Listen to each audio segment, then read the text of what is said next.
Hello, this is Dread, and in today's video topic, we're going to be going over how I made about 2000 FE in about a day of farming.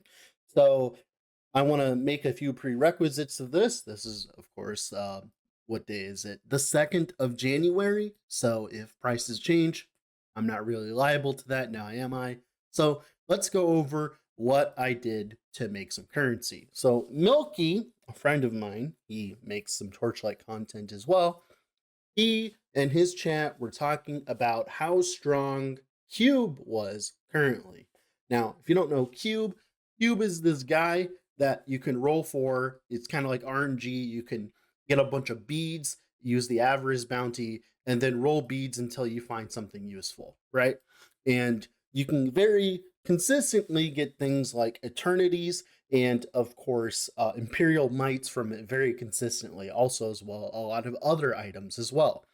And of course, this is very strong as you can get, those big ticket items for very cheap. Now, of course, I believe that this will kind of blow over eventually as, prices always meet the demand of certain things. So either beads will be so expensive it's better to sell them, or um or imperial mites and eternities will go down so low that the beads aren't worth farming for them. So of course, that part was a little spiky. Now the part that I don't believe was spiky was the flame sand. So between today and yesterday, I sold about 25 999 stacks of flame sand. So that is around, I think, like 500 worth of FE alone just from flame sand. Literally just from flame sand. The thing that on the ground you generally ignore and pretend that it doesn't exist, right? Flame sand is absolutely ridiculous this league. Absolutely bonkers. Like, oh my goodness, because everyone needs a decent amount of flame sand because it is required to roll into modifiers. If you go to the shop, the trade house, and you find a base that you want that does not have the modifiers you want, like for instance, if you look it up for the two modifiers you want to do targeted processing, stuff like that, if those modifiers aren't there, guess what? You need flame sand. Everyone needs flame sand. And, and it's being deleted in the economy in the thousands, like hundreds of thousands, probably, right? So it's a very reliable source of currency and a very consistent source of currency. So, what we're doing with my current tree, right? We can talk about it here for a moment here. Pull it up, pull it up on screen here. So Flame Sand, right here you go, has a few interesting cards. So we have 25% chance for rare monsters to drop one additional Flame Sand.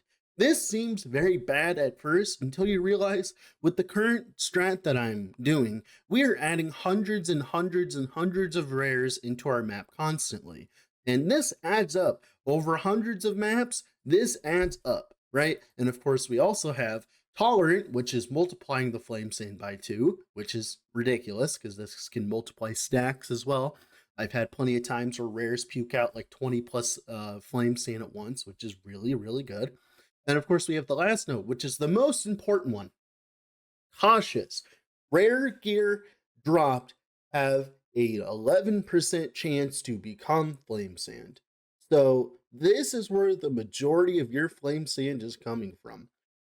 If you do not know, if you hold Alt while you have the loot filter going and you're like looking at either a Dark Surge or your map, you have a very, very, very large amount of rare gear on the ground that is not being utilized. So Cautious allows us to turn that into profit, which is really good. And then, of course, the rest of our deck, all it matters is all we care about is just getting as many mobs as humanly possible into the map. So we go for, of course, cube monsters, right? Because they are a bunch of rares. We go for like Dark Surge monsters, and we have like well over 700 to 800 mobs per map very easily after Dark Surge, and even more if we're lucky. And that is really good for a rare drop rate because a lot of these rares that die, they drop multiple pieces of rare. So all of this combined means that we are getting a very large amount of flame sand, which is then getting picked up by our auto loot filter if you have the battle pass. And then of course as well, you have the cubes, the cube currency, the desire bee currency. I think I made 200 FE off my desire cubes. Now of course, that doesn't really count per se because I spent like 200k cube currency without getting a singular unique or that was like worth to sell. I did actually buy a Ralph's and then corrode it to a 200 FE version of Ralph's, which was really cool. But other than that, I didn't get like an Imperial Might or an Eternity. So this isn't like RNG based currency. Like this is an insane amount of currency. And you could actually get way more than I currently got in terms of cube currency. But yeah, we're literally just flame sand farming. So we're gonna go in game and we're gonna talk about it a little bit more. All right, so here in game with the character, I just want to go over the exact details of what I'm doing. So I'm going to another round. I'm going to time mark 8, right, for 85. Then we're going for deep space. Now, deep space beacons, these things, uh, they cost a little bit more than your normal beacons. That is because they have like I think like double the amount of drop rate as normal beacons. This is really good for us because it's multiplicative because not only are we getting extra flame sand and stuff, we're getting more FEs, we're getting more rare drops, which are turning into flame sand. And then, of course, the biggest thing by far that is busted currently with deep space markers here, and as you can tell, they're going up in price because of it. They drop cubes like mad, like cube currency. You can get like well over 4,000 cube currency per map consistently as long as you use, the cube compass, and that is a lot. So of course we do this, and then we roll map modifiers until I feel like I'm happy. Always 100% quantity. Then we go and put the shiny Dark Surge compass and the shiny cube compass. You must be wondering, how do you get those compasses? Well, thankfully, recently they changed it so that you can actually get your compasses from the vendor here. So you go to a trader, you go to compass shop, and then you buy Dark Surge and shiny cube. These are well worth their weight in gold as you want as many mobs in your map as possible. 9 FE is not that bad considering that you're spending like 12 FE for the dark like the deep beacons, right?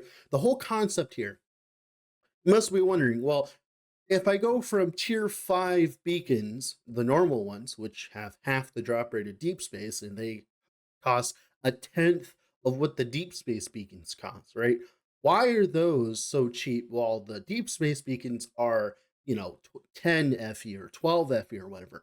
Well, it's because of their interaction with league mechanics. With 100% drop quantity, you drop double the amount of cubes. You drop double the amount of Dark Surge currency, right? If you hit it hard. Same thing with Shiny Black Sail, like at the end. Probably same thing with Eterna. I'm not entirely sure. Same thing with you know, uh, the machine stuff, right? And same thing with War. So essentially, what these deep space beacons are doing is they're giving you much higher effectiveness of league mechanics, which is insane. And that's why they cost so much currently. Now, of course, we'll buy those compasses. Then we'll go back, we'll buy our deep space beacons, of course. Then whatever's cheapest, to be honest, I actually ran Voidlands for a little bit because I could. And then we're just going to go here, keep going, go with the progress, put in our beacons, right? And then run the map. And then in that map, we're going to essentially take the blue stuff. So with this patch, something very interesting is happening. So where is it? Where is she? Where is she? Where is she? Where is she? I don't know where she is. One moment. I'm trying to find. Here she is. So with your Dream no, wrong one. Dream Cloud Atlas. Here you go. So with your Dream Cloud Atlas, there's a very interesting modifier on here that I want to talk about. So there is a modifier right here. Here it is. 30% additional drop quantity while killing sweep blockers in a sweet dream. This is on top of course, all of your other drop quantity. So all of those mobs that you killed that are blue mobs in the dream, right? They drop ridiculous amounts of flame sand, ridiculous amounts of FE. This is an absolute powerhouse in terms of currency. Forget the bubbles, forget the dream. Just this and making you have more mobs in your map to kill for the flame sand conversion stuff is insane. It's absolutely ridiculous. I'm surprised that not many people are talking about how much quantity of monsters that they give you while you're doing the dream, because they give you a bunch of rares. And if you don't know, with um my current setup here, if we go look here, go to our deck here, rares give us even more flame sand. Like I said, I know this sounds like a very small amount, but so let me tell you. So I started farming literally about a day ago, like about 24 hours ago, right? So we're gonna go to the trade house. We're gonna go in my history, and we're just gonna have some fun. We're gonna count how many flame sands I have sold. One, two, three, four. There's my Ralphs that I sold for 200. So one, two, three, four, right? 5, 6, 7, 8, 9, and also these drop a bunch, by the way. 10, 11, 12, 13, 14, 15, 16, 17, 18, 19, 20, 21. And this is where I bought some beacons. 21, 22, 23, 24. You gotta scroll down. 24, 4. Just gotta scroll down again. 24. I had to buy some NetherRealm beacons too. NetherRealm resins. 24, 25, 26, 6. Yeah, 26. I sold 26 snacks. That is 26,000 flame sand in one day, plus a little bit extra, right? 26,000 flame sand. So right now, flame sand is going 22 each 999 stack. So that was like 320 FE just right off the bat. Just by doing content that you were going to do anyways. That's how much flame sand I was dropping. Now, of course, with inflation, if more people are doing this strategy, there'll be less flame sand. But thankfully, with the way that the current league is going and the way modifiers are going, let's say like I go over here, right? And I want a strength piece of armor, right? I want this base, right? Let's assume I want this base because it's actually a pretty good base, right? I want this base with like, let's see here. I want it with aura effect per seal. Oh no, that's wrong. Nope, that doesn't exist. This. Look, that doesn't have anything. That doesn't have any plasticity. That doesn't have any plasticity. That doesn't have plasticity. So if you don't know with the current way that the crafting works, if I want this aura effect per sealed mana, right? If I want this modifier, right? Or whatever modifier you end up working. If you want it and you want to make it a tier 0 modifier, you have to roll it yourself on your base, meaning you're going to be spending hundreds and hundreds and hundreds and hundreds of flame sand. So no matter what happens, the flame sand, like the flame sand, people are gonna want flame sand no matter what, which is amazing. That's amazing change recently, and it's great because like the thing is like it can't keep up with like the drops, because what happens is they'll just completely ignore rares on the ground, and of course it's very rare to get the modifiers you want. So of course there's gonna be so much flame sand that someone has to find it, someone has to farm your flame sand. So I've just been doing Deep Space 8.0 with flame sand. Oh, did I say that? Oh, I'm so sorry, I forgot to say that. This is an 8.0. My build can do the higher 8, like the higher near space and all that. It's just my problem with it right now currently, I could do the higher ones like the 8.4 and all that. My problem is I haven't been doing them because the nightmare in 8.1, 8.2, 8.3, 8.4 are just brutal. And my build, I've only put like 500 FE into it. I'm only doing like barely enough damage to do the content. So I'm just doing like 8.0s, and I'm playing a very inefficient build for this content because this was my league starter. This wasn't even meant to go this far. I'm literally farming content I wasn't supposed to be doing just so that I can get a bunch of currency, right? I was supposed to stop this like once I kill Traveler and then reroll, which I'm planning on doing now that I have a bunch of currency. But yeah, all that being said, this has been Dread. Off to go do something else. Have fun, guys. Bye.